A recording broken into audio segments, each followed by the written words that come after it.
visionary leaders build a life and business legacy on purpose through mindset, branding, marketing, sales, systems, and team so they can make an amazing impact and income and positively affect their communities worldwide.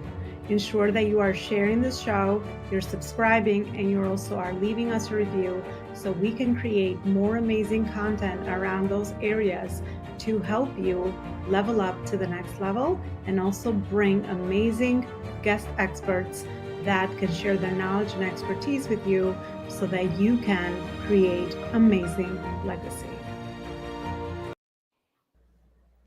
All right, visionary CEOs, welcome back to another show. I'm so glad to be back with you. Happy Tuesday, by the way. The week is just rolling in, so I'm so excited to be back with another beautiful guest and conversation. And today we're going to talk about how to remove yourself from your business.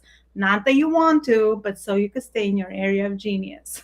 I have the pleasure today to introduce you Jana Uselton, and she will fill us in this topic, and also we will learn so much from her journey, her personal and professional journey today. So Jana, thank you so much for being here and for being connected with our show. Where is it that you are based out of today? Thank you so much for having me. We are here in the Dallas area, Dallas, Texas, and we've lived here, gosh, going on 30 years, and it's a fabulous market for business. I love it. Dallas and New York, we are chatting. We are virtually connecting today. So, Jana, let's start with a little bit of an introduction for our audience.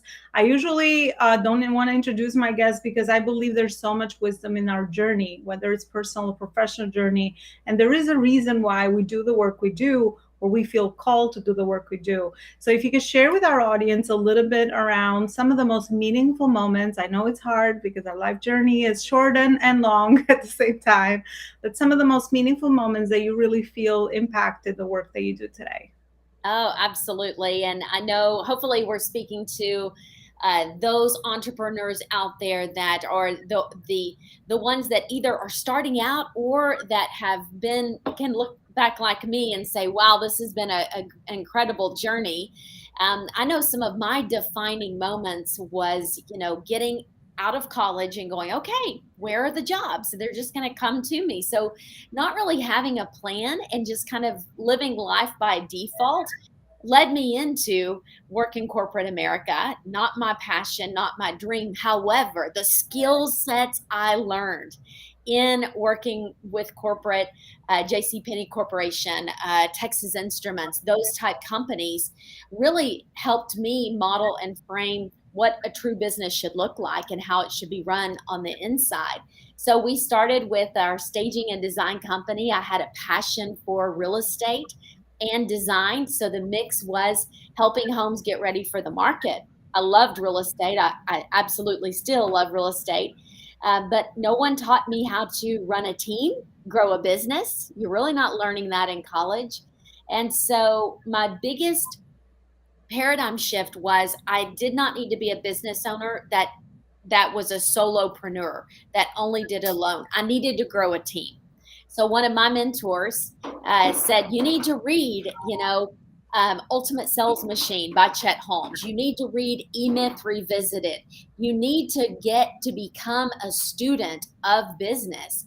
And I thought, well, I'm a good stager. I'm good at with my hands in my craft, but I sure didn't know how to run a business. So this has literally been a 20-year journey of hiring right people so that I can eventually have a business that runs without me. And that's where we are today. We're 5 years into that, 20 years in business.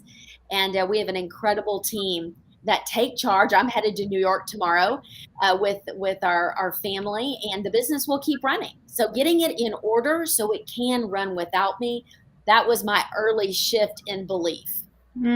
I love your unique perspective and journey around real estate and design, right? Because I think that really brings in a lot of our authenticity, our journey, and why we look at things the way we do, or that experience that we actually bring to our clients, to our communities, to the impact that we get to make. So I love your personal journey that you shared with that angle and that perspective as well. And I highly agree, which is why I founded the Life School. It's the university and the school that we never learned traditionally in traditional schools, where again the path is okay, learn theory but not apply. And we know that learning without application is just, passive learning, and there is no real result. So teaching people how to be successful in their business and how to remove themselves from their business is also a passion of mine, because then you could really stay in your area of genius and authenticity as you implement and hire the right people around you. And yes, you're right. We are not taught how to align with the right people around us, especially as women. We're taught to, do it all ourselves, suck it up, don't ask for help, all of that. So I think, now that we understand that we can leverage the power of other humans and systems and other people's gifts, you can do magic in the world with that understanding. So, Jana, let's start with the beginning. Or this audience has seasoned entrepreneurs, so they probably created some of the foundation in their business. They understand their messaging, they understand their audiences, they have their business models that are serving them at that phase and stage they're in, upper 6, going to 7, going to 8. And then we have corporations also joining us that are up to $50 million in revenue and creating an impact in the world with that as well. So having that in mind, what are some of the things that you feel hold CEOs back from removing themselves out of their business? Yeah, and I can speak from experience. My dad also business owner, so him modeling what that looked like, good and bad. But one of the lessons that he believed that I had to get rid of was, if you want it done right, you can probably fill it in, right? Do it yourself. And that is such a mindset that keeps us stuck in our business, because we don't think good people are out there. We think that it's fundamental. It's control, right? It's control. And so we're like, our name is on the company. If something goes wrong, we have literally trucks on the road right now in rain, delivering furniture, picking up furniture from homes, moving. There's a lot of liability in that. But we have to be confident in people. We have to be confident in our systems, that we are going to do all we can to create almost like a foolproof process with how we run our business. So I think that does hold people in their business stuck. Mindset and growth has to be part of the journey. We are so great at practicing, number one, daily alignment meetings at 8:15. Our staff does our morning huddles. We bring a core value, good news. We pray up together. We want to model what it looks like to have a company on purpose for purpose. And so if everyone is bought in, your culture is good, then this allows you to just maximize through people. And it's actually a better company without me, right? When I try to insert myself back in, I just mess things up. And I don't want to think that I have to control everything, that I have to be the ultimate decision maker.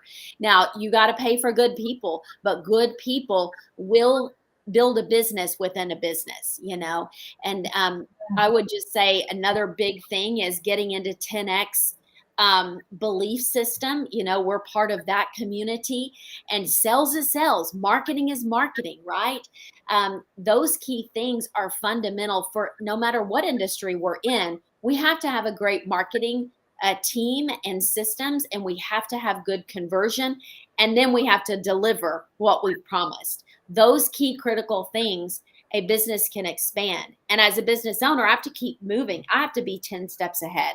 Actually, I've been out of my business now working on investing, multifamily investing, building other businesses. I should never stay stuck in my business.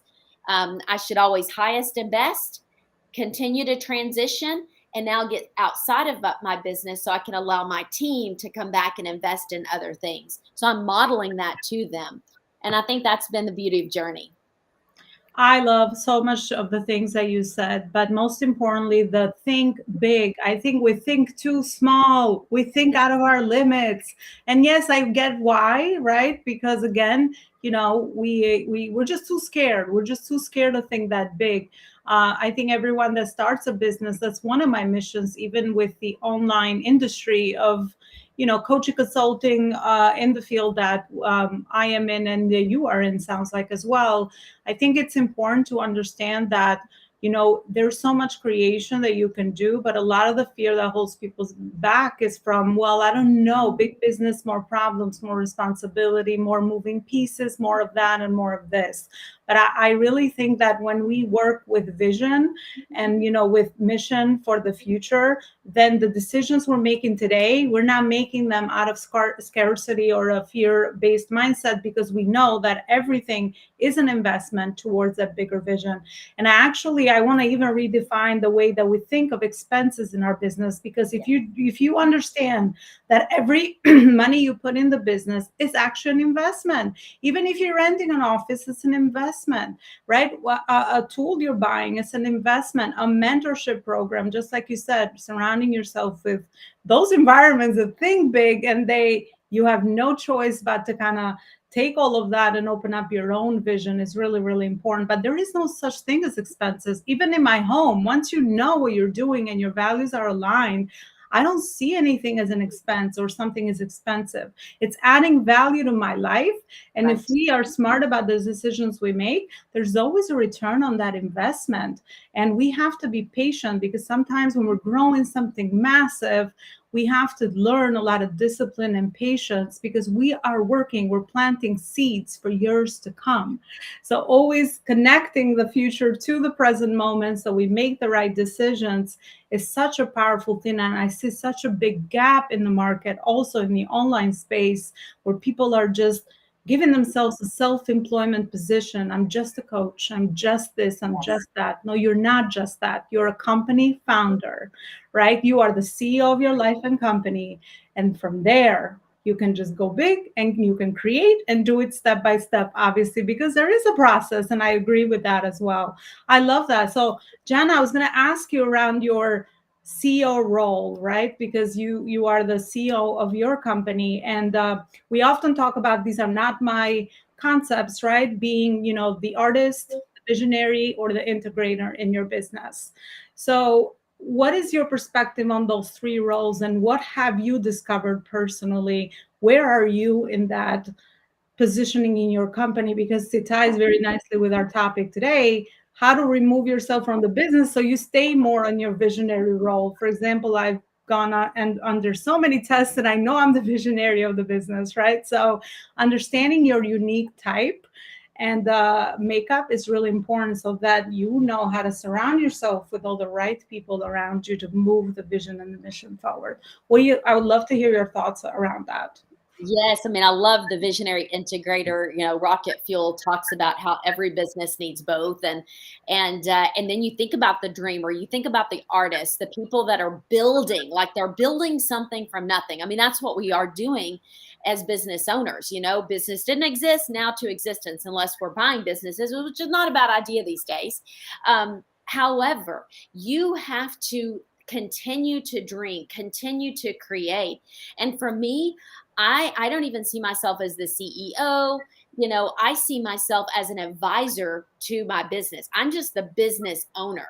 And I think about everything from Ray Kroc and people that continue to build multiple locations. Obviously, we can't be stuck in one location. We have to grow ourselves, and all of a sudden that business owner continues to almost be that 30,000-foot view of, here's what we're creating, here is what we're painting, the picture of, multiple locations. I think we need to start thinking so big now that it scares us, and then we can reverse engineer. And we have to stay in strategy mindset. We have to keep knowing, why are we doing what we're doing? Not say yes to everything, but be super intentional about products and services, and then knowing where our partners are, in our industry, that we can collaborate. Some of our mentors, especially Grant Cardone, says, if I would have done something sooner, it would have been collaborate, partner together with people, not feeling like I have to do something all by myself. And we get nervous about partnerships, and it can be in different ways, right? Referral partners, all of those things. But the biggest thing is, don't try to build something by yourself, because if you have that mindset in the beginning and you don't invest in your knowledge, you don't invest in continuing education, you only know what you know, and you're not going to get outside of that to see how other people have been successful and get those advisors in your life and see yourself as an advisor to your company. That way you're already starting the separation and you're not emotional. People that that we coached up, they get so emotional about their business. It's like their, second child. And at the end of the day, yes, we birthed it, but we have to cut the cord and say business decisions, right? We cannot be emotional about our business. Mm. Ooh, powerful. The emotions part is so powerful because sometimes people feel in conflict around the mind and the heart, right? So when do we make a decision with our mind and when do we follow our heart? Because we also understand that alignment for both, makes sure that the decisions we make are sustainable. But I love that you said that remove yourself emotionally from the business, because a lot of times we're tied in with the drama, the stories we tell ourselves and all of the stuff that happens, and we are not making a executive decision for the business that is going to help us with sustainability long term. So removing your emotions sometimes, not in an unhealthy way, because Right. that's also a bad message, right? Processing hard emotions, we can handle Yes. them, we're fine, we're good, right? So Absolutely. understanding how to process our emotions is really a powerful skill in business as well. Who would have thought, right? What does Right. business have to And do then with numbers drive decision. When it comes to, it's truth drives decision, not emotions, because we don't want, yes, we're working with people, but we've got to know that the numbers, if we're not a profitable company, we're not going to be in business. So we really have to start separation of, what we're building, that this is about truth in numbers and truth in helping people. And at the end of the day, we're protecting a living, breathing organism as business owners. And we have to make those tough decisions sometimes. Yeah, I think it's that beautiful word of alignment, right? We're going to Yes. have the emotions, but then we also need the logical, the executive brain that makes decisions out of strategy, makes decisions out of clarity, out of numbers, right? Because again, that's reality. So marrying the two, I think, is really important, because sometimes, with all this new information around like masculine energy and all of that, it tends to get people more on the other side. But I don't think there's nothing wrong with it. Just leverage both, right? At the That's right right. time for yourself, making you, even more aligned with the work that you are doing. So it's not one thing or another. It's nothing in the extreme, obviously, but no, understanding how to go in and out between both. It's a skill that, the bigger you get, the more influential, the more the baby grows That's through right. all stages and phases of business growth, and the more you know how to leverage that. Jana, I love it. So Jana, tell me a little bit more around your process. So how do you specifically help business owners do just that, removing themselves from their business, increasing their impact, increasing their income, because all of that is obviously connected? Well, first, looking inside the business, which I know you guys are great at doing as well. Like, we've got to make sure that this is not a house of cards, that we have not, as business owners, had everything stuck in our head, right? We make sure that other people understand how to translate the processes and procedures of what we're doing. And then, of course, we hit magnitude. Now, all of a sudden, we're going to also hit break points in our business. So we talk about getting your house in order, getting your business in order with the framework, right? We've got purpose, we've got our plan, our procedures, protection, our partners. That brings profit with the right people. Now you're really blowing the roof off of your company. And so getting all of those in order so you can eventually start pulling yourself out of the business and it's not going to fall. You have to someone leaves and now you have to jump back into the business, right? We don't want that, but it might need to happen a couple of times. And we love Mike McAllowitz, and he talks about, having a profit first business, and he's got several books talking about, how you can do that. Could you take a 3-month vacation and no one call you? Like, that's a good test if a business can run. If a business can't run without the business owner, it's just a glorified job. And so a business, it is a true business when it can run without the business owner. It's more sellable. It's worth more. Like, we've got to see that this is the big picture. And as you move into legacy play, now you've got to say, I'm going to be a true fourth quadrant of an investor, not just the business owner, third quadrant. We got to get to fourth quadrant. That means I'm an investor with my time, my attention, as well as the money. The company should be an income producing machine that you can take the overage and deploy into income producing assets that are going to grow multiple streams of income for you. So your company is a machine. It's on purpose. It's for profit. And it also now is deploying extra income into new assets, whether it's through you, talk to your accountant, talk to your advisors, professional advisors, but there's ways to do that. Now, all of a sudden, your one business is a machine that is now able, it can totally run without you. If you want to sell it, great. If not, it's totally passive income for you. That's creating multiple streams of passive income in other investments. So hopefully this makes sense. That's what we're living.